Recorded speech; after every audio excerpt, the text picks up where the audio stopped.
이원하 변호사의 사건 X파일. 청취자 여러분께서는 혹시 삼체라는 드라마 혹은 소설을 알고 계신가요? 최근 넷플릭스에서 이 삼체라는 8부작 드라마가 공개됐는데 한동안 글로벌 탑10 TV쇼 부문 1위에 오르며 뜨거운 인기를 끌었습니다.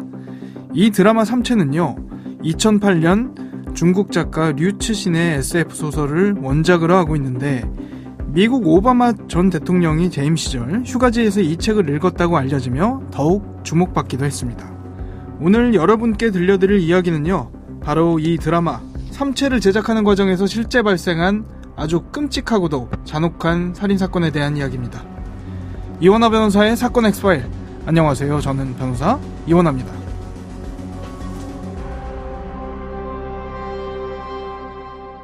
안녕하세요. 이원하 변호사의 사건 X파일 이원하입니다. 오늘도 김현우 변호사와 함께합니다. 변호사님 어서 오세요. 안녕하세요. 김현우 변호사입니다. 오늘 김 변호사님과 함께 다뤄볼 사건 파일 바로 열어보겠습니다.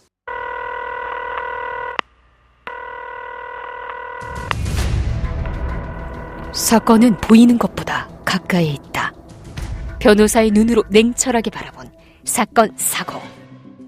이원하 변호사의 사건 X파일. 13번째 파일. 뒤틀린 복수심이 낳은 독살 살인사건. 오늘 다룰 이 사건은 한국에서 발생한 사건은 아니고요. 2020년 중국에서 발생한 사건입니다. 그런데 왜 이 사건을 들고 왔냐면요, 최근 이 살인사건의 발화점이 된 드라마 삼체가 글로벌 OTT에서 공개되기도 했고, 또 살인사건을 일으킨 주범의 재판 결과가 최근 공개되면서 나라 안팎으로 정말 많은 분들의 관심을 끌고 있기 때문인데요. 도대체 어떤 이야기가 숨어 있는 건지 오늘 김 변호사님과 함께 살펴보도록 하겠습니다. 김 변호사님, 먼저 이 사건에 얽힌 인물들에 대한 이야기부터 해봐야 될 것 같은데요. 중국의 청년부호 억만장자인 린치 대표, 이 인물부터 알아봐야겠죠? 네, 중국의 유즈게임즈라는 온라인 게임 회사가 있는데요. 그 유즈게임즈의 파운더예요. 조단위 부자였고 2000년 사망 당시 나이가 39밖에 되지 않았으니까 굉장히 젊은 나이에 어마어마한 성공을 거둔 사람이라고 봐야죠.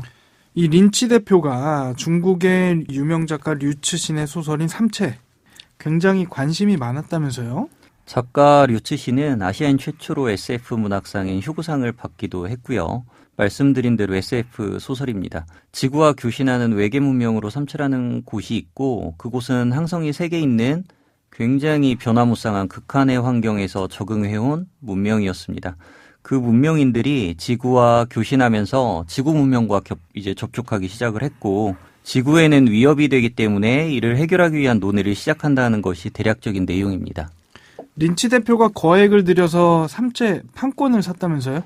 예, 맞아요. 린치 대표는 삼체를 스타워즈 시리즈 같은 대중적인 사랑을 받는 대작으로 만들고 싶어 했다고 합니다. 그래서 삼체의 판권을 사고 왕자의 게임을 각색했던 작가들, 넷플릭스 등과도 접촉했다고 합니다. 자수성가한 청년보호답게 추진력이 참 남다르다 싶은데, 그러면 판권 사들이고 바로 드라마가 만들어지기 시작한 겁니까? 삼체의 판권은 취득했다고 했잖아요. 삼체는 당시 전 세계적으로 인기를 끌고 있던 작품이었기 때문에 판권을 노리는 회사들이 상당히 많았다고 합니다. 그 과정에서 거래를 성사시키기 위해 지적재산권 전문가인 휘아오 변호사를 영입하게 된 것입니다. 휘아오 변호사 역시 젊은 나이임에도 불구하고 이미 140만 달러를 넘는 거래를 성사시킨 화려한 커리어를 가진 사람이었고, 삼체 판권 거래도 성공적으로 하게 됩니다. 그 길로 휘아오는 린치 대표의 신임을 얻어서 유즈게임즈의 자회사인 삼체 유니버스의 대표가 됩니다. 지금까지 이야기를 들어보면은 일이 너무 순조롭게 진행되는 것 같아서 살인사건이 도대체 어떻게 일어난다는 건가 전혀 감이 안 오거든요? 근데 휘아오는 딜을 성사시키는 데는 이젠 전문가인데 회사를 운영하는 것은 또 다른 문제잖아요. 삼체 유니버스의 실적이 엉망이 될 수밖에 없었고, 린치는 3년 만에 휘아오를 대표해서 내리고 급여를 깎았다고 합니다. 실적에 따른 좌천이었지만 그 일을 당하는 본인 입장에서는 아마 수치심을 많이 느꼈을 것 같긴 하거든요.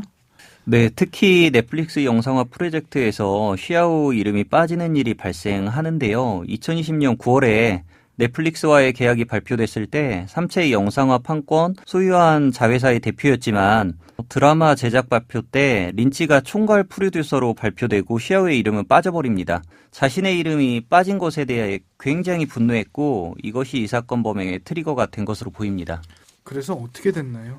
시아오는 명예를 중시했던 것 같아요. 그래서 자신의 이름이 빠지자 린치를 독살할 계획을 세우고 독특한 계획을 세웁니다. 상하이 외곽에 연구실을 차려놓고 다크웹에서 구매한 독약 수백 종을 개와 고양이 등 반려동물을 상대로 이제 실험까지 했고요. 미국 드라마죠. 미드 브레이킹 배드를 보고 영감을 받았다는 이야기도 하였습니다.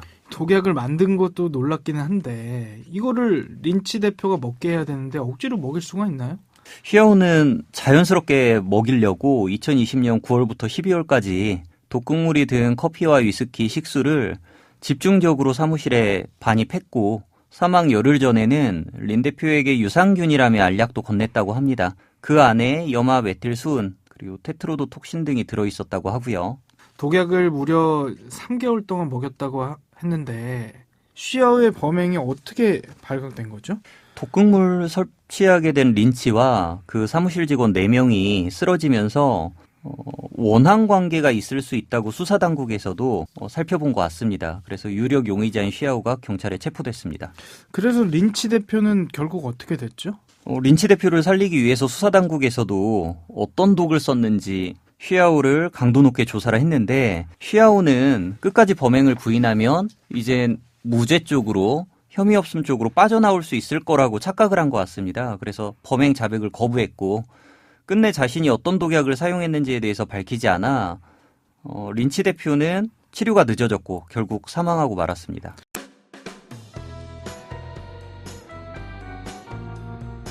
변호사의 눈으로 범죄의 재구성. 이원하 변호사의 사건 X파일.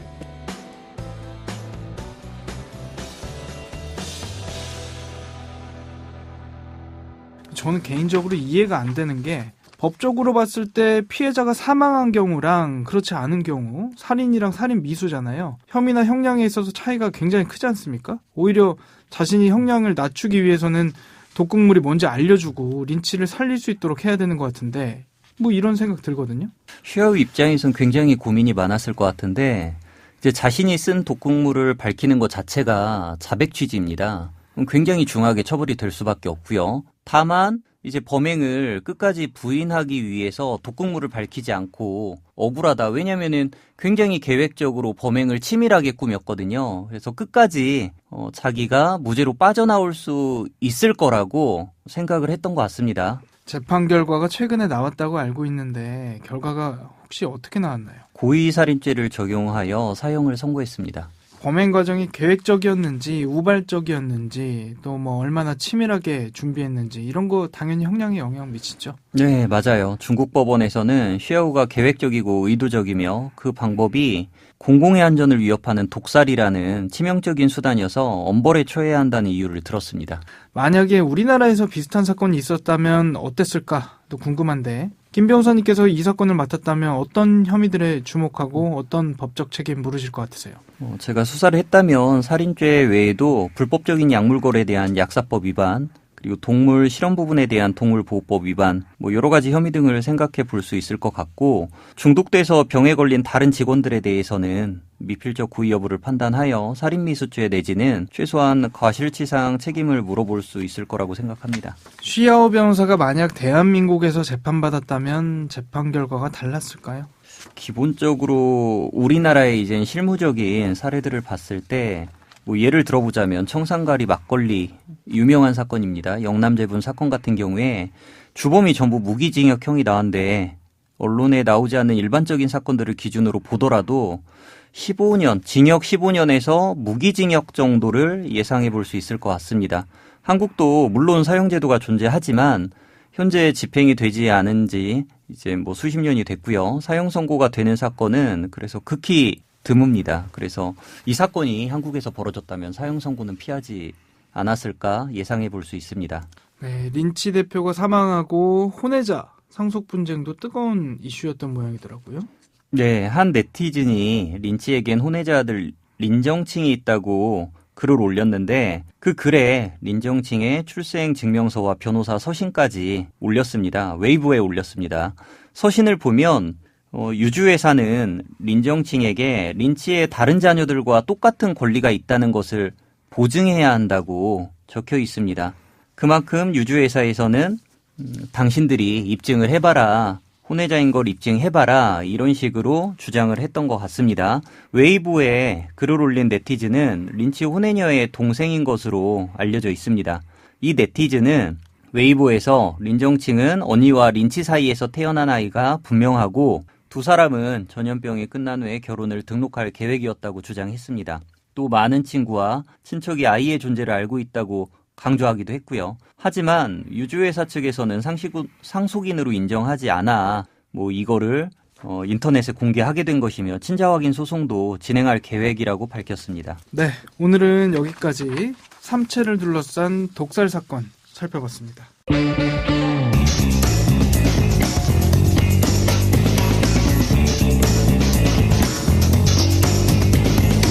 사건 X파일, 오늘은 중국에서 벌어진 억만장자 독살 사건에 대한 이야기 나눠봤습니다. 자수성가로 억만장자가 됐던 중국 청년 사업가 린치 대표. 중국판 스타워즈를 만드는 것이 그의 꿈이었다고 하죠. 과연 그는 본인이 영입한 인재로부터 어쩌면 영화보다 더 영화 같은 범죄의 희생양이 될 거라고 감히 상상이나 했었을까요? 오늘 준비한 내용은 여기까지입니다. 끝곡으로 YB의 흰수염고래 들려드리겠습니다. 여러분은 모두 변호받아 마땅한 사람들입니다. 사건 X파일. 여러분 좋은 하루 보내세요. 감사합니다.